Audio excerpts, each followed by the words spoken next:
لبيك لا شريك لك لبيك إن الحمد والنعمة لك والملك لا شريك لك।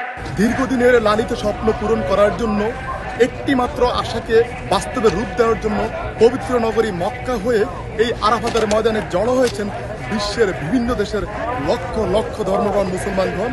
প্রচণ্ড তাপমাত্রা থাকলেও এখানে তারা নিজ নিজ তাঁবুতে যে ব্যবস্থাপনা পেয়েছেন এটির মাধ্যমে নিজেদের যে সন্তুষ্টি সেটি প্রকাশ করেছেন এবং এখানে থেকেই মূলত আজকের সারাটা দিন তারা কিন্তু ইবাদত বন্দিগিতে কাটাবেন। প্রত্যেকটি তাঁবুতেই কিন্তু যে ব্যবস্থাপনা রয়েছে বলা চলে অসম্ভব চমৎকার, যাতে করে কোনো হাজিরা কোনো ধরনের কষ্ট না পায় এবং তাদেরকে প্রত্যেকেই তাঁবুতে রেখে সেখানেই কিন্তু ইবাদত বন্দেগীর সুন্দর সুব্যবস্থা করে দেওয়া হয়েছে। আলহামদুলিল্লাহ, আরাফাতের ময়দানে আল্লাহ যদি আমাদের দোয়া কবুল করে, দোয়া কবুল করার জায়গা আল্লাহ আনছে। আইসি সকলের জন্য দোয়া করুন, নিজের জন্য করুন আর দেশের জন্য করুন। এখানে আইন সিকিউরিটি এবং সার্বিক পরিস্থিতি অনেক ভালো এখানে ক্যাম্পের ভিতরে।